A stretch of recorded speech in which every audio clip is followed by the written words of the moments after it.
Measuring performance is a key growth factor for any small and big business. Thus, in today's video, you'll learn everything important about two concepts of KPI and OKR, and which is more promising for your business.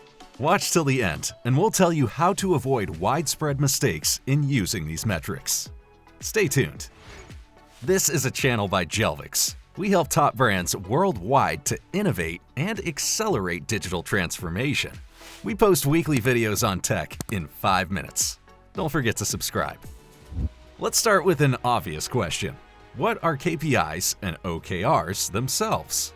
A key performance indicator, or KPI for short, is a business performance metric that you analyze with a precise frequency.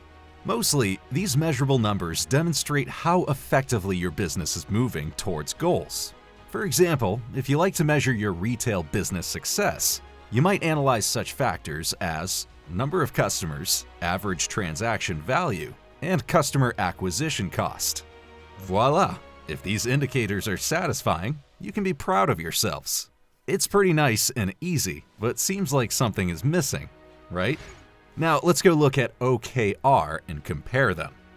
OKR, or Objectives and Key Results in Business, are used to communicate desired outcomes throughout the organization, focus on key improvement areas, and deliver valuable results for the business.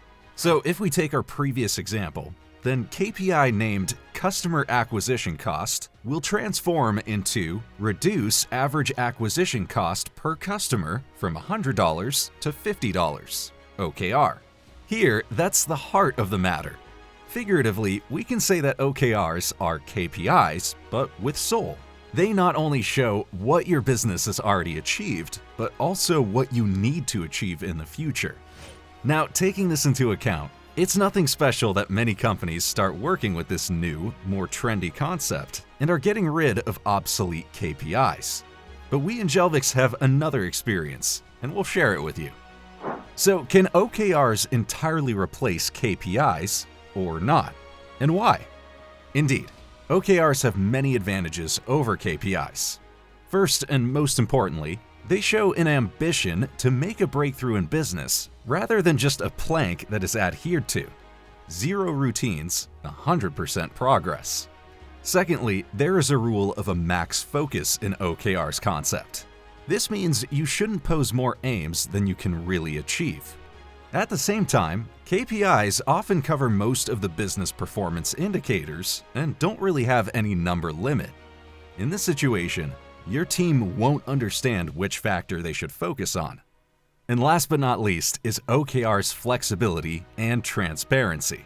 Often all company employees have access to the overall plan and directly influence its creation. The ideal OKR is therefore made up of 50% of the wishes of the management and 50% of the employee's capabilities. This is really motivating because the staff member can see the common goal and his or her place in it.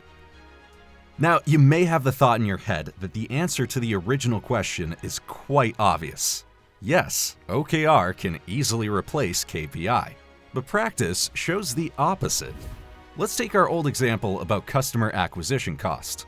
Imagine the cost per customer is already equal to, let's say, $5, and this is a good result for you.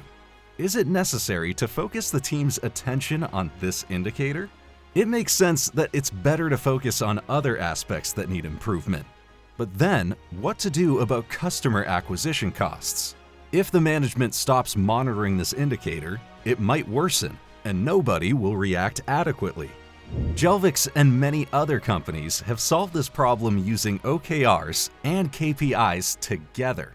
And in our opinion, this is the best methodology for business performance measuring. We see KPIs as the starting point and OKRs as the direction, and then everything falls into place. Now, as we promised, we'll give you the 3 best pieces of advice for the proper using of these metrics.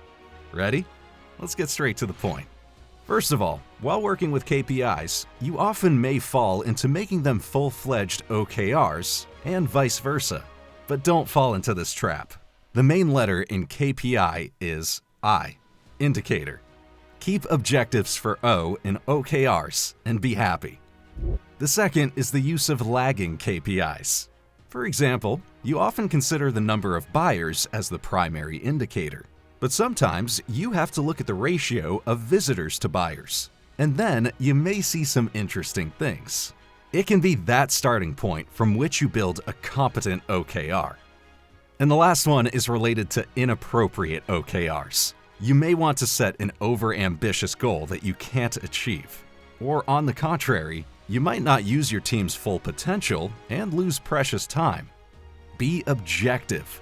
Now, we hope this video will help you get closer to your goal, whatever it may be. And for those who like to learn, we recommend our video about revenue management. It'll cover the topic of performance metrics in more detail. So to speak, a level up. Also, support us by liking this video and leaving a comment. And don't forget to subscribe and press the bell button. Bye for now.